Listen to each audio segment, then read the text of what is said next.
Hello അസ്സാം വലൈക്കും. ലക്ഷദ്വീപുകാരനാണ്. രാവിലെ തന്നെ നമ്മൾ ഇനി ടീ പോണത് ചായ കുടിക്കാനാട്ടോ. ചുക്കൂർഖാൻ്റെ ചായക്കടക്കാണ് നമ്മൾ ചായ കുടിക്കാൻ പോണത്. എൻ്റെ നാട്ടിലുള്ളവർക്ക് സുപരിചിതമായ കടയാണ് ചുക്കൂർഖാൻ്റെ ചായക്കട. നേരത്തെ പറഞ്ഞ ചുക്കൂർക്ക ഈ ചായ അടിക്കാൻ ആളാട്ടോ. ഇതിൻ്റെ മുതലാളിയും ചായക്കാരനും എല്ലാം പുള്ളി തന്നെ. പണിക്കാരൻ ലീവായതുകൊണ്ടാണ് പുള്ളി അവിടെ കയറിയെന്ന് ചായ അടിക്കണത്. അങ്ങനെ ചായ ഓർഡർ ചെയ്ത് പോകാൻ നേരത്താണ് ഈ കാണുന്ന ഉള്ളിവിടെ നമ്മളെ നോക്കി ചിരിക്കണത്. പിന്നെ ഒന്നും നോക്കില്ല, പൊക്കി ഒരെണ്ണത്തിന്. അങ്ങനെ ചായയും കടിയും കൊണ്ട് അവിടെ ഇരുന്നപ്പോഴാണ് നമ്മളെ ചങ്ങായിനെ നമ്മൾ കണ്ടത്. ഇതാണ് മോനെ സർഫർ ലുക്കാക്കോ. കഴിഞ്ഞ രാത്രി കറണ്ട് ഇല്ലാത്തതുകൊണ്ട് നമ്മൾ ഉറങ്ങിയിട്ടില്ല എന്ന് പറഞ്ഞ് സർഫർ ലുക്കാക്കോ തുടങ്ങി. പിന്നെ ഒന്നും നോക്കിയില്ല, നമ്മൾ അവിടെ നിന്നിട്ട് ഒറ്റ വിടരുത് നേരെ ജെട്ടിയിലേക്ക്. അവിടെ ചെന്നപ്പോഴാണ് രണ്ടുപേരും അവിടെ മീൻ പിടിക്കണം. അങ്ങനെ അവിടുത്തെ കാഴ്ചയും കണ്ടു കഴിഞ്ഞ് നമ്മൾ നേരെ വീട്ടിലേക്ക്. ഇന്ന് പ്രത്യേകിച്ച് പണിയൊന്നുമില്ലല്ലോ പഠിച്ചോനെന്ന് പറഞ്ഞ് വീട്ടിന്റെ മുറ്റത്തിരിക്കുമ്പോഴാണ് നമുക്ക് വിളി വന്നത്. ഏകദേശം 9 മണി കഴിഞ്ഞപ്പോഴാണ് എനിക്ക് വിളി വന്നത്. അങ്ങനെ സാധനങ്ങളെല്ലാം എടുത്ത് ഞാൻ നേരെ ബോട്ടിലേക്ക്. അവിടെ ചെന്നപ്പോഴേക്കും ഏകദേശം 10-15 പേര് നമുക്കിന്ന് ഗസ്റ്റ് ആയിട്ടുണ്ട്. ആലപ്പുഴ, കോട്ടയം, കണ്ണൂർ എന്നീ സ്ഥലങ്ങളിലെ വ്യക്തികളായിരുന്നു നമുക്കിന്ന് ഗസ്റ്റ് ആയിട്ടുള്ളത്. എന്തായാലും കുഴപ്പമില്ല. ഇന്ന് ഈ യാത്രയെ ഇത്രമേൽ മനോഹരമാക്കിയത് നമ്മുടെ വർഗീസ് ചേട്ടനായിരുന്നു, ഫ്രം കോട്ടയം. ഈ ഒരു വ്യക്തി എയർഫോഴ്സിലായിരുന്നു വർക്ക് ചെയ്തുകൊണ്ടിരുന്നത്. ഇതിനു മുന്നേ ലക്ഷദ്വീപിൽ വന്നിട്ടുണ്ട്. ഫാമിലിയുമായിട്ട് ആദ്യമായിട്ടാണ് ഇവിടെ വരുന്നത് എന്നാണ് ചേട്ടൻ നമ്മളോട് പറഞ്ഞത്. എന്തായാലും നമ്മളെക്കാളും ഒരുപാട് അറിവുകളുള്ള ഒരു വ്യക്തി കൂടിയായിരുന്നു നമ്മുടെ ഈ ചേട്ടൻ. ഞങ്ങൾ പോണ വഴിക്കാണ് ഈ കാണുന്ന ഒരുവിനെയും കൂടി കണ്ടത്. എന്താണ് ഇതിൻ്റെ ഉപയോഗം എന്ന് മറ്റുള്ളവരിലേക്ക് കാര്യങ്ങൾ എത്തിക്കുകയായിരുന്നു നമ്മുടെ ചേട്ടൻ. തക്കാളി, മുട്ട എല്ലാം വരുന്നത് ഇതിലാണ്. ഇതിൽ വന്നു കഴിഞ്ഞാൽ ഈ ഈസ്റ്റേൺ ജെട്ടിയിൽ അത് പാർക്ക് ചെയ്യും. അവിടുന്ന് ക്രെയിൻ ഉപയോഗിച്ച് നെറ്റ് ഉപയോഗിച്ചാണ് ഇറക്കുന്നത്. അങ്ങനെ ഞങ്ങളുടെ പ്രാക്ടിക്കലി അത് കണ്ടതാണ്.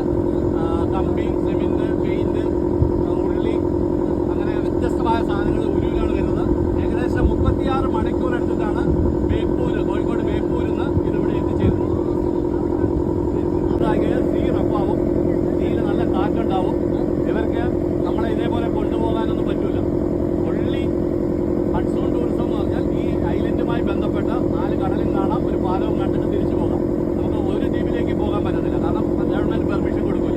കാറ്റ് ശക്തമാണ്, തിരമാല ശക്തമാണ് മൺസൂൺ സീസണിൽ. അപ്പോൾ ആരെങ്കിലും നിങ്ങളുടെ സുഹൃത്തുക്കളൊക്കെ വരുന്നുണ്ടെങ്കിൽ this is the right time. ഈ സമയം നിങ്ങൾ അഡ്വൈസ് ചെയ്യും. ആ കസേരയിൽ ഇരിക്കുന്ന കുറച്ചുകൂടെ കസേര പുറകോട്ടിട്ട് കാല് മൂത്ത് വെക്കുക. നിങ്ങളുടെ ലൈഫ് ജാക്കറ്റുകളെല്ലാം ഫ്രണ്ടിലുണ്ട്. എന്തെങ്കിലും ബുദ്ധിമുട്ടുണ്ടെങ്കിൽ ജാക്കറ്റ് ഇട്ട് നമുക്ക് കടലിൽ പൊങ്ങിക്കിടക്കാം. നമ്മൾ പേടിക്കില്ല, ചാടാൻ കടലിലേക്ക് ചാടണ്ട. ലൈഫ് ജാക്കറ്റ് ഇട്ടാൽ മതി, തന്നെ പൊങ്ങിക്കിടന്നു. പിന്നെ അവരോട് കാര്യങ്ങളൊക്കെ പറഞ്ഞുകൊണ്ടിരിക്കുമ്പോൾ ആരെങ്കിലും വന്ന് നമ്മളെ കൊണ്ടുപോകും. പേടിക്കേണ്ട ഒരു കാര്യവുമില്ലെന്നാണ് പറയുന്നത്. നമ്മുടെ കയ്യിൽ കങ്കൂസ്, കൊളുത്ത് എല്ലാം ഉണ്ട്. പിന്നെ നിങ്ങളുടെ ഭാഗ്യം പരീക്ഷിക്കാം. ഭാഗ്യവാനാണെന്നുണ്ടെങ്കിൽ മീൻ കിട്ടും. നമുക്ക് പോകുമ്പോൾ ഒരു ലോട്ടറിയും കൂടെ എടുത്തിട്ട് പോയാൽ മതി. ഓക്കെ, അതാ അവിടെ മീൻ പിടിക്കാൻ കൈ കഴിച്ചാൽ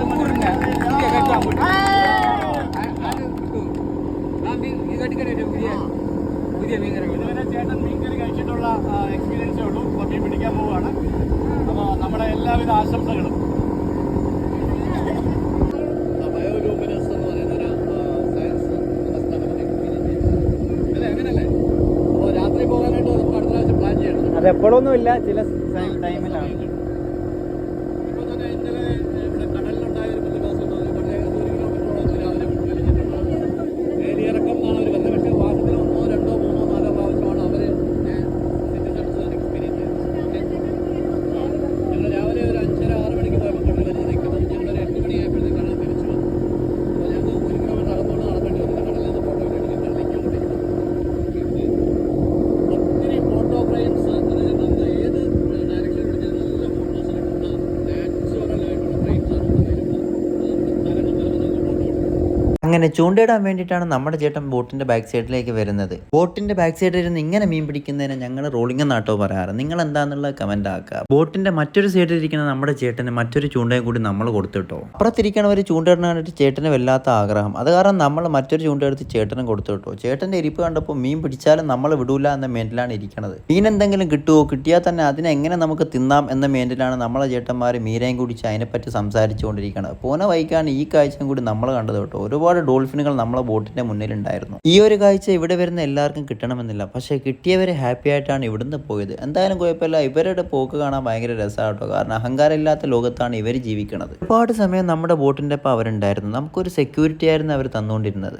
ഇവര് നമ്മളോട് ഒരു ഉപദ്രവം കാണിക്കാറില്ല, പക്ഷെ നമ്മൾ അവരോട് ഒരുപാട് ക്രൂരതകൾ ചെയ്യുന്നുണ്ട് കേട്ടോ. നമ്മൾ കടലിലേക്ക് വലിച്ചെറിയുന്ന പ്ലാസ്റ്റിക് കവറായിക്കോട്ടെ, ബോട്ടിലായിക്കോട്ടെ, നമുക്ക് എത്രത്തോളം ദോഷം ചെയ്യുന്നുവോ അതേപോലെ തന്നെ കടലിലുള്ള ജീവികൾക്കും ഈ കാണുന്ന സാധനങ്ങളൊക്കെ ഒരുപാട് ദോഷം ചെയ്യും. അതുകൊണ്ട് ആരും അത് ചെയ്യാൻ നിൽക്കരുത് കേട്ടോ. ഇതിൽ ആദ്യം വന്ന ഡോൾഫിൻ്റെ ബാക്ക് വിങ്സിൽ നിങ്ങൾക്ക് പ്ലാസ്റ്റിക്കിൻ്റെ കവർ കാണാൻ പറ്റും. നമ്മൾ കാരണം അവരാട്ടോ ബുദ്ധിമുട്ടണത്. പ്ലാസ്റ്റിക് വേസ്റ്റുകൾ അറിഞ്ഞുകൊണ്ട് നമ്മൾ കടലിലേക്ക് എറിയരുത്. എറിയുന്നവരെ കണ്ടാൽ നമ്മൾ അവരെ ഉപദേശിക്കുക. അങ്ങനെ ആ ഒരു സുന്ദരമായ കാഴ്ചയും കണ്ടു കഴിഞ്ഞ് ഞങ്ങൾ നേരെ ചെന്ന് സാൻഡ് ബാങ്കിലേക്കാണ്. അവിടെ ചെന്നപ്പോഴേക്കും വേലി കയറ്റായതുകൊണ്ട് അത്യാവശ്യം വെള്ളം ഉണ്ടായിരുന്നു. സാൻഡ് ബാഗും ഡോൾഫിൻ വാച്ചും തിണ്ണകരയും സ്നോർക്കലിയും കഴിഞ്ഞ് ഞങ്ങൾ നേരെ നാട്ടിലേക്കാണ്. ഏകദേശം 5:30 കഴിയുമ്പോഴേക്കും നമ്മൾ നാട്ടിലെത്തി. വൈകുന്നേരത്ത് ഈ ഒരു കാഴ്ച കാണാൻ തന്നെ വല്ലാത്ത മൊഞ്ചാണ്. ഈ ഒരു കാഴ്ച പോലും കാണാൻ പറ്റാതെ ഒരുപാട് പേര് നമ്മളെ ലോകത്ത് ജീവിച്ചിരിപ്പുണ്ട്.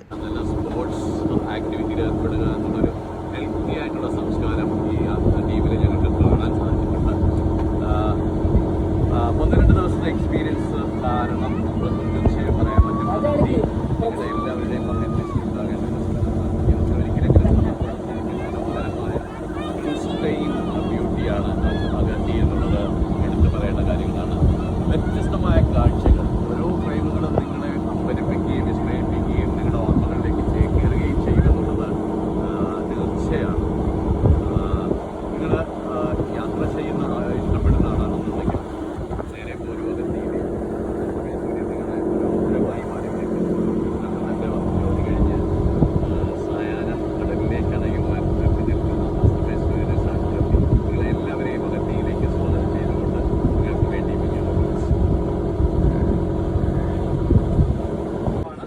അപ്പോൾ അദ്ദേഹം വളരെ സുരക്ഷിതമായി നമ്മുടെ ഈ ദ്വീപുകളിലൊക്കെ കറങ്ങണം. അപ്പോൾ നല്ലൊരു കൈയടി കൊടുത്ത് അദ്ദേഹത്തിനോട്